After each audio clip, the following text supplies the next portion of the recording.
welcome to Ballard, Spahr, Beyond the News. My name is Katie Leisman. I'm an associate here in the DC office in the Energy and Project Finance Group. We're thrilled today to welcome Jennifer Fordham from the Natural Gas Supply Association. Jenny is Vice President there, Markets for the NGSA. She joined NGSA in 2005. As Vice President of Markets, Jenny is responsible for the association's legislative and policy advocacy on issues related to the competitive natural gas market. She represents the association at senior level meetings with the administration, the Federal Energy Regulatory Commission, the Commodity Future Trading Commission, U.S. Congress, media, industry, and the public, serving as a spokeswoman for the association on a multitude of natural gas market issues. We are going to be taking questions throughout the presentation today, so if you have questions, please raise your hand.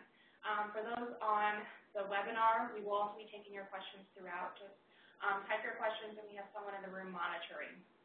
Thank you, and I'll turn it over to Jenny. Thank you, Katie. Well, it's great to be here. This is always a fun time of year for us when we get a chance to talk about the market. We do the natural gas, the market outlook twice a year. We do a summer outlook around this time every year, and then another winter outlook that we do in probably the October time frame. Let's go ahead and get started. I do have a few notes that I can refer to just to keep us on track, but feel free to chime in with questions as they come to mind. NGSA represents the major producers and suppliers of natural gas in the U.S. All together, our member companies produce about 25% of U.S. natural gas supplies. The process of creating the summer outlook involves NGSA pulling together a wide variety of resources. A lot of it's public data, and we also contract with Energy Ventures Analysis for an independent assessment of the market. We pull all of those factors, all of those inputs together, and we take a close look at fundamentals to assess whether that particular fundamental will place upward, downward, or flat pressure on the market this season compared to last season. We don't predict prices, so what we'll be talking about specifically is how that fundamental impacts the natural gas market, okay?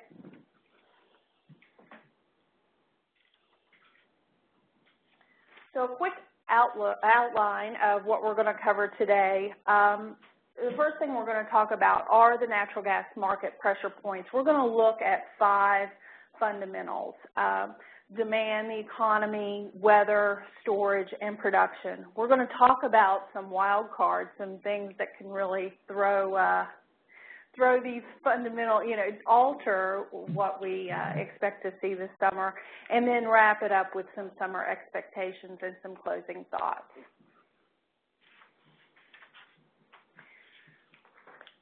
The symbols throughout the presentation, you'll see an up arrow to indicate upward pressure. This is pressure this summer season compared to last summer season. So we're not comparing to the winter. We're comparing to last summer. Obviously, flat means relatively no change, flat pressure from that particular fundamental compared to last summer, and then a downward arrow to indicate downward pressure from that particular fundamental. The summer season that we look at is the traditional natural gas summer season. It's April 1 through October 31.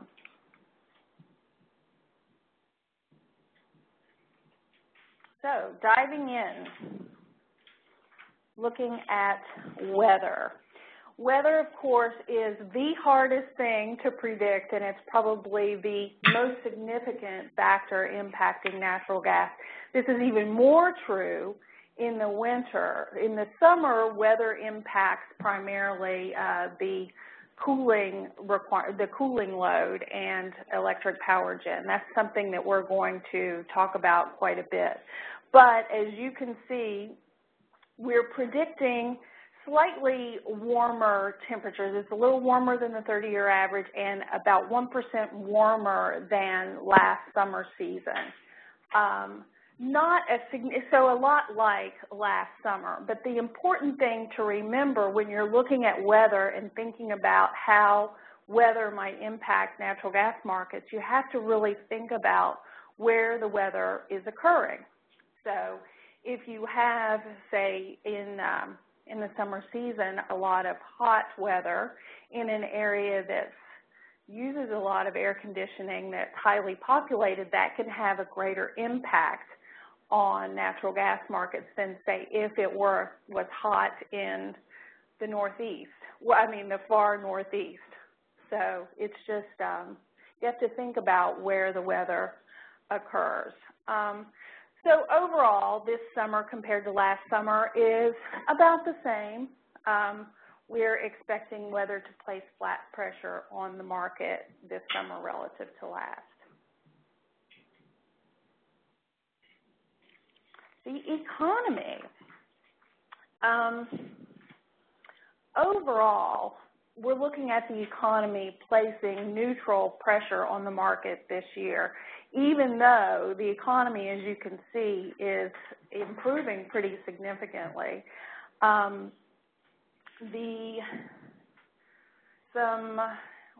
The Consumer Sentiment Index is a well-known gauge of consumer feelings about the economy that's conducted monthly by the University of Michigan and published by Thomson Reuters. That's another strong indicator of economic health and expansion. So overall, you see all of these numbers are improved over last summer.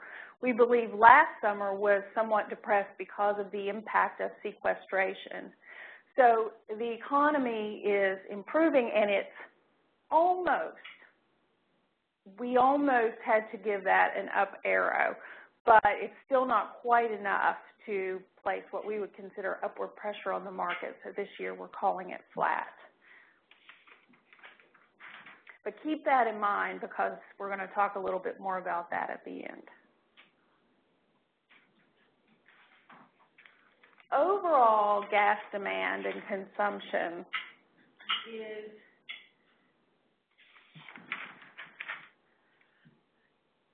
only slightly higher this summer compared to last.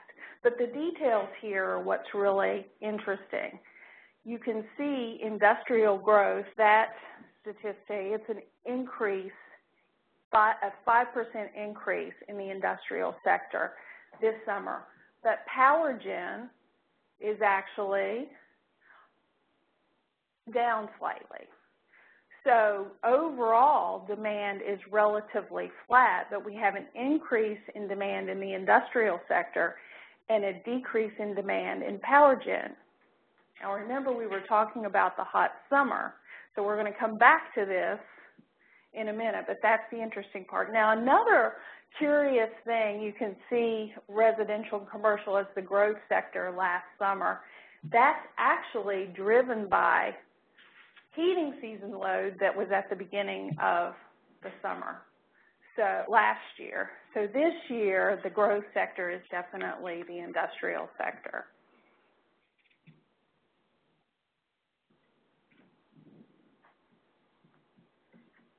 Let's look a little closely at demand.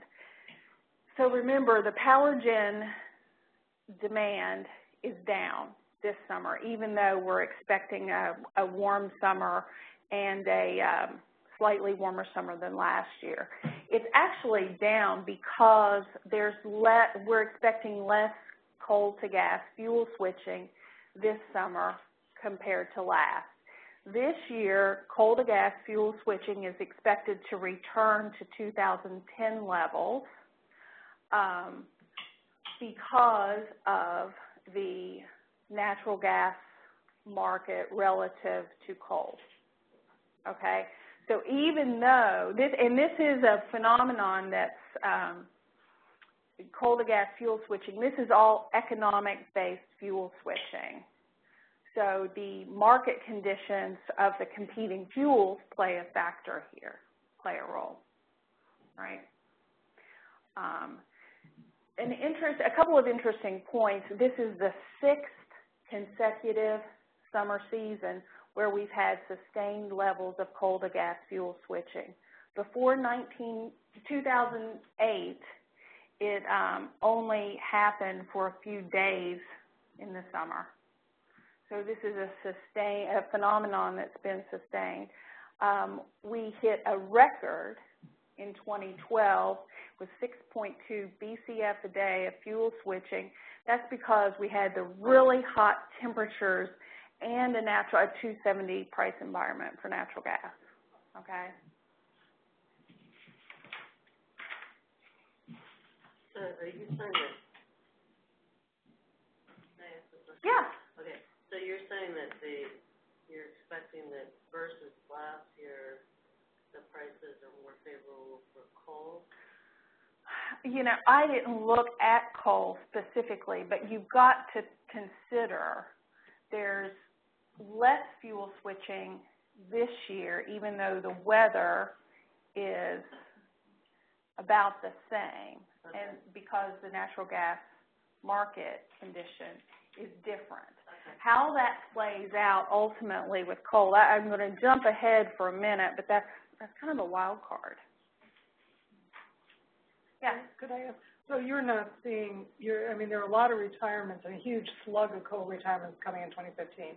You're really not seeing the retirements showing up here? Let's get to that question next. What we're talking about with coal to gas fuel switching is the economic, the decision to dispatch natural gas over coal. It's not a retirement issue. This is economic-based fuel switching. So entities are looking at the market, making decisions based on competing fuels and making the decision to dispatch one over the other.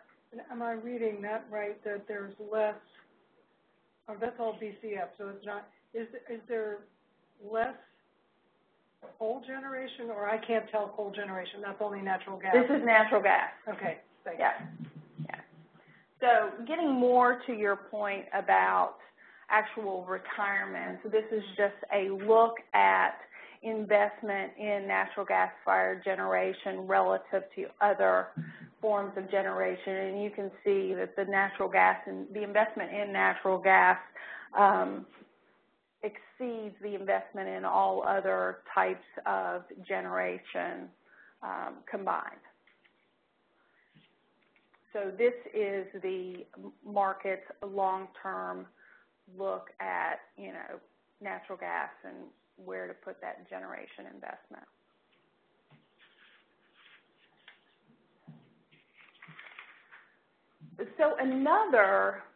So we just covered power gen, which is down relative, expected to be down relative to last year. Let's look at the other side of the coin, if you will, the industrial sector, and this is the growth sector this summer for natural gas markets. This pie chart looks at growth by industrial application from 2010 to 2019. You can see the number is 4.7 BCF a day of additional demand. This is coming from an expected 94 new projects. And this list is scrubbed it's scrubbed quite well by our consultant to look at projects that they believe have a high probability of going to completion, but know that these are just projections. Not everything necessarily could get built, but it's fewer than those that have been announced. But you can see that the bulk of the growth in the industrial sector is coming from fertilizer. And Jenny, that's 4.7 increase. Right, right. That is the increase that would result in by 2019. Okay, in the industrial sector, if they're all built. Storage. This was a really hot topic a couple of months ago. So storage, when we look at storage as a fundamental impacting the market for the summer season, we think of it as impacting demand. So it's a demand fundamental. In the winter, it's a supply fundamental, okay? So in the summer, we're looking at it like, how is that impacting the market? It's a demand for storage injection. In the winter, it's a source of supply. So the pace of storage injections this summer compared to last, we entered this summer season, I want to say it's probably close to a historical low if it wasn't. We entered fairly low, and EIA is predicting a 3.4 TCF inventory level by the end of the summer season. And that requires an average injection rate of 83 BCF per week. The week ending June 13th, we were at 1.7 TCF. If you do the math, we have about 20 weeks left to hit 3.4 TCF, need about 84 BCF a week. Now, the week ending on June the 13th, the injection rate was 113 a week. So I'm telling you all, walking you through the math, there's plenty of time to hit that 3.4 TCF. And based on the inventory that we already have. So a couple of months ago, folks were nervous about inventory levels because they were so low. And, a couple of things that you need to think about when you're thinking about storage. Over the last several years, the peak inventory level has actually occurred after the end of the injection season. So it's occurred maybe in mid-November when the traditional season ends October 31. So it's peaked kind of after that.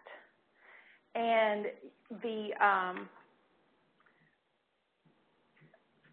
people ask, well, what's the inventory level going to be at the end of the season? I mean, I don't know. That's the million-dollar question. But you have to think about, where it lands depends on where the market is comfortable. And I can tell you, there's certainly enough capability and time to hit 3.4 TCF. If you go beyond the October 31st, as we've done in years past where the peak is actually later, 2 weeks can make a big difference. So it just depends on where the market gets comfortable with the inventory level and the time when the peak inventory is achieved. And another interesting thing in the market today relative to, say, 10 years ago, we're going to actually cover that, is storage has gotten so much more flexible, and you have a lot of production flowing into the market very near a lot of storage. So there's a lot more flexibility in the market today than we had, say, 10 years ago.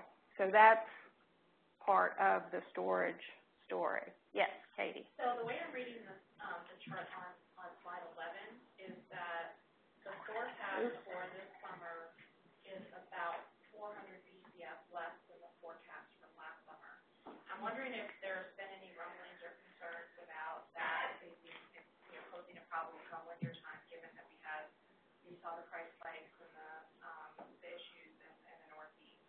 Has there been any sort of concern raised or raised about that? you know, we've gotten that question quite a bit. That's a great question. So this past winter, when we were hitting, were probably design conditions across the country, about 28% of natural gas consumed is coming from storage. I think even right now, if you look at the market and the rate of injection, I don't see, there is not a suggestion in the marketplace of concern, at least not that I see. You know, you have relatively, there's not a significant change in the curve yet. But I think, you know, we're about halfway through the injection cycle.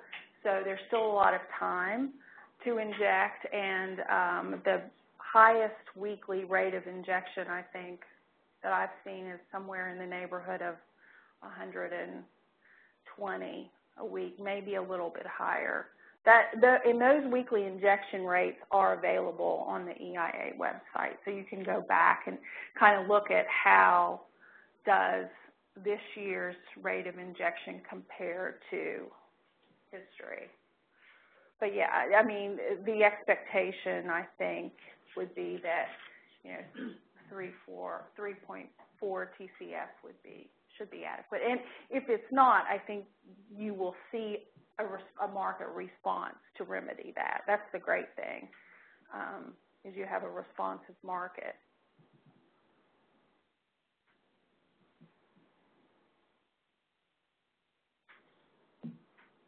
So here's a look at storage injections over the last 10 years. So you can see how this year's average weekly injection rate compares to history. It's higher than the recent past, but not unreasonable, you know, not undoable. And if I'm recalling the futures prices, right, you haven't seen a reflection in prices from this relatively high rate of injection. We have that. That would be my. Okay. I mean, we haven't seen any big. Yeah, I mean, it's hard to say, but yeah, the market is very responsive to changes in underlying fundamentals, and we will have a market response. But yeah, we have so much. Let's shift gears here and talk about supply. So moving ahead. Natural gas production this summer is poised to set a new record. It is 68.5 BCF a day expected this summer compared to last. See if I have the growth in supply is really driven by oil and liquids-directed drilling, and then a completion of the takeaway capacity and infrastructure needed to bring the gas to market. So natural gas supplies are still growing pretty significantly. And one other important thing to note here, the rig count activity is really not a fantastic measure of indicator of natural gas supply growth, because so much natural gas in the market is from oil and liquids-directed drilling. And also the production efficiency of today's natural gas. I think let's see.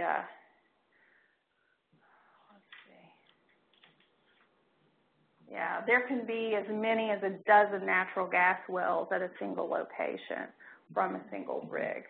So that's really changed how relevant rig count is to production. Yeah. The chart doesn't say anything about it, so you might not know. But I know that from reading the press, there's going to be a fairly large increase in LNG exports. Will that factor into your calculation at all? LNG exports, when we come to that time. We'll have a line in the future outlook to address that. Remember, this is a short-term outlook looking at summer over summer. So we had upward pressure in the market from storage injections. Looking at supply, we have downward pressure expected from supply. Right? That's going to be important in a minute. Now let's talk about wildcards. So there, we go over 5 things for you. We are looking at weather, the economy, demand, the components of demand, supply, storage. Then there are all those things that we really have no idea, we can't predict. One of which could be a really hot summer with increased power gen demand.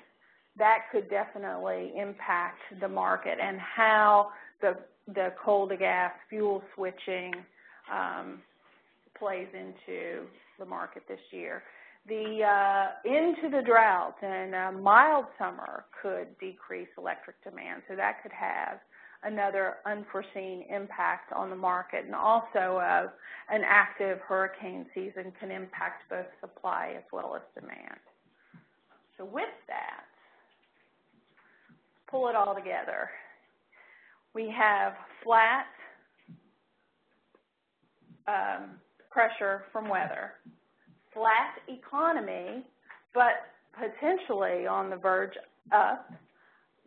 Overall demand is relatively flat. Storage, because of the need to fill at a relatively high rate, placing upward pressure on the market. Robust, record-setting supply levels, placing downward pressure on the market. Overall, all of these come together and translate to what we believe will be soft upward pressure on the market this summer compared to last summer.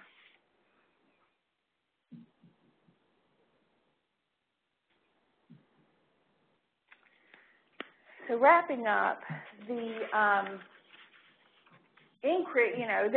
key takeaway here is just the robust supply picture and the ability to really fuel industrial demand growth as well as electric sector growth.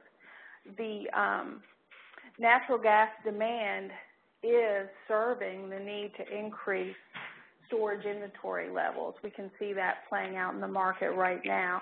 And this is our 6th straight summer of fuel switching to natural gas.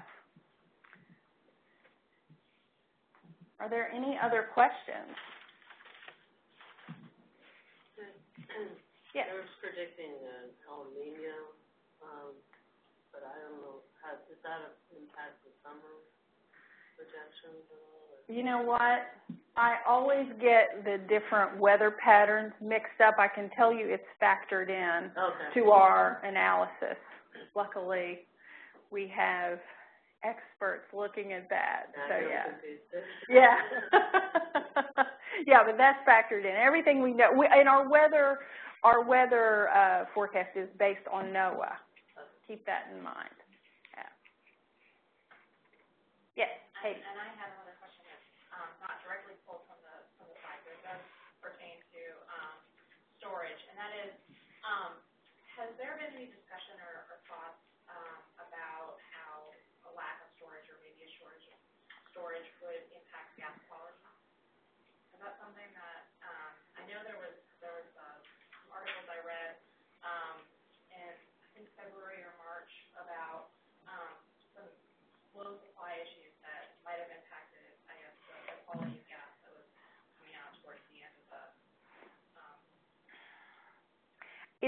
It's hard for me to imagine that storage inventory levels would impact natural gas quality directly. But natural gas quality is something that I think consumers should think about and keep an eye on. And it's really impacted by the interconnectedness of the grid and the changing supply that's entering the market. So, you know, natural gas quality for years didn't really change in a particular region because that region was receiving gas supply that looked a whole lot like the gas supply it got 10 years ago. The markets become so integrated, and supply areas have changed that historical gas quality is not necessarily what the market receives because everything is so interconnected now. So, you know, it's hard to say, is it because, you know, if there was a quality issue, was it because storage inventory was relatively low? I don't know. My sense is that where quality changed, it may have been because the mix, the supply mix changed. You know, when we had peak, you know, design conditions, natural gas was flowing from all different, you know, things probably weren't the way they were 5 years ago, for example. So I think that could be perhaps another reason. Yeah. More questions from the room? The gas quality issue, I haven't heard much about that. I mean, are we talking less BTU content? Are we talking kind of quality issue? I have not really. I mean, I've heard one or two maybe anecdotal remarks about it. I haven't heard it significantly. I know that there have been some regions where, you know, there may have been a quality issue, but it has to do with just because the quality maybe is just different than what was experienced 5 years ago, just because of the interconnectedness and the access to the new resources coming into the pipeline. I mean, there are so many changes going on in the market with shifting supply. You know, where resources are coming into the system now at locations that, you know, weren't there 10 years ago. So, if there's a quality change, the quality issue is a change. I mean, that has impact on manufacturing of the equipment that burns the gas, whatever it is. Right. I don't think there's a quality change. There's still a pipeline, you know, a gas quality spec that suppliers need to meet, and we have a robust liquids market that really helps, sends a signal that impacts quality, a market signal that impacts quality.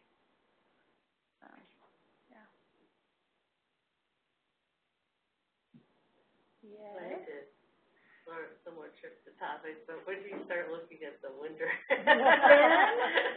So we'll probably have our winter outlook available in early October. We will start looking at it this summer. Yeah, we start early.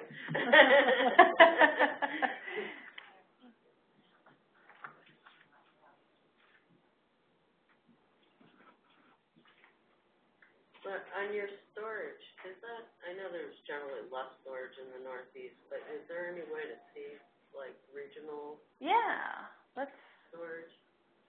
There's a slide in here that I kind of breezed over. It's slide 13, shows you the breakdown of the location of the storage facilities. The bulk of storage is in the consuming east, and it's primarily that traditional storage where you inject over the 214-day summer period and withdraw it over the full winter period. You don't break out like Northeast versus... No. EIA does. Sorry? EIA has state-by-state They storage. These are These are the EIA. Yeah. Yeah. I mean, but they do have on their webpage, you Yeah. can find their state by state. Yeah. I was just wondering after last winter if they're putting Yeah, more but- storage in the. Yeah, well, I mean, there's a geological Geological. issue. Yeah. And most of the storage in the consuming east, at least the largest capacity, is in the Appalachian Mid-Atlantic area. Well, that was very interesting. Thank you. Thanks. Anything else? Are there any questions on the webinar? If so, type them right now.